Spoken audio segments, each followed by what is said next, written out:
lagi marak-maraknya reuninan. Bagaimana hukumnya menghadiri acara tersebut yang di situ jelas bercampur laki-laki dan perempuan, serta acara tersebut ada tausiah dilanjutkan campur sari. Sekarang ini juga sedang marak grup WA alumni sekolah dan yang lainnya. Bagaimana hukumnya kalau kita sering ikut-ikutan ngobrol di grup WA tersebut yang isinya cuma bercanda ngalor ngidul, tidak jelas laki-laki dan perempuan, dan kadang malah kebanyakan perempuan, laki-lakinya cuma satu. Mohon penjelasannya biar saya paham, apalagi di bulan puasa seperti ini. Tidak di bulan puasa pun tidak perlu, dilarang juga. Lebih-lebih bulan puasa. Kalau ibu sudah pirsa, madharatnya luar biasa besar dan tidak ada manfaatnya, tidak perlu ikut-ikutan. Tidak perlu ikut-ikutan.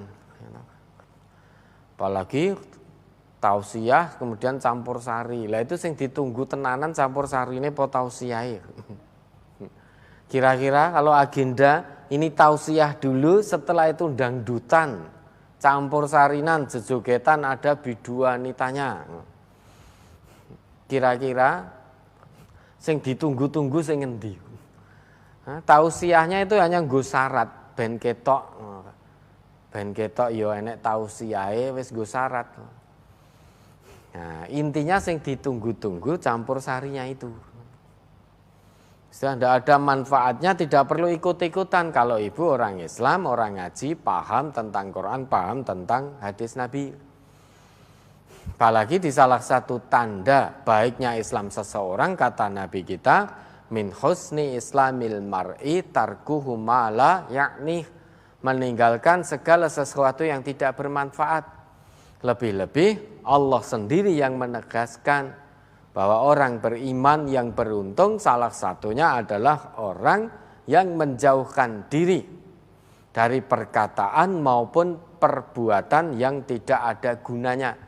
Al-Mu'minun, coba ayat 1-3 diingat. Qad aflahal mu'minun alladzina hum fi salatihim khashi'un walladzina hum 'anil laghwi mu'ridun. Surat Al-Mu'minun nomor surat 23 ayat 1-3. Bismillahirrahmanirrahim. Qad aflahal mu'minun alladzina hum fi salatihim khashi'un walladzina hum 'anil laghwi mu'ridun. Sesungguhnya beruntunglah orang-orang yang beriman, yaitu orang-orang yang khusyuk dalam salatnya dan orang-orang yang menjauhkan diri dari perbuatan dan perkataan yang tiada berguna. Ya toh? Orang beriman yang beruntung itu yang bagaimana? Apa hanya sebatas ngaku iman terus beruntung? Oh tidak, tunggu dulu. Ada kriteria-kriteria khusus yang Allah sebutkan. Bagi orang yang telah ngaku iman dan dengan pengakuan imannya orang itu nanti akan menjadi orang beruntung dunia akhirat. Qad aflahal mu'minun. Aflah, hayya 'alal falah itu keuntungan dunia, keuntungan akhirat. Sehingga tidak hanya sebatas ngaku iman saja. Tetapi orang iman yang bagaimana kriterianya oleh Allah disebutkan secara rinci sampai ayat berikutnya tadi. Ayat berikutnya nanti dibaca sendiri. Karena pertanyaannya terkait dengan ini. Salah satunya alladzina hum fi sholatihim khashi'un, orang yang senantiasa khusyuk dalam sholatnya. Khusyuk dalam sholat bukan hanya berarti khusyuk dalam tata cara pelaksanaannya saja, namun khusyuk dalam pengamalan hasil sholatnya. Sehingga ada ciri orang yang sholat itu tanha anil fahsya wal munkar. Sehingga betul-betul khusyuk orang sholat, khusyuk. Dia akan berusaha sekuat tenaga untuk tidak bermaksiat kepada Allah. Bukan hanya sebatas rutinitas sholat. Yang namanya sholat khusyuk berarti secara lahir, secara batin itu khusyuk. Secara pengamalan, pelaksanaan khusyuk, tidak menunda-nunda. kemudian fungsi sholatnya berfungsi. Itu orang iman yang akan beruntung. Kemudian yang kedua, walladzina hum 'anil laghwi mu'ridun. Orang iman, orang yang mengaku beriman kepada Allah, yang senantiasa berusaha menjauhkan diri sekuat tenaga dari segala hal, baik ucapan maupun perbuatan yang tidak membawa manfaat.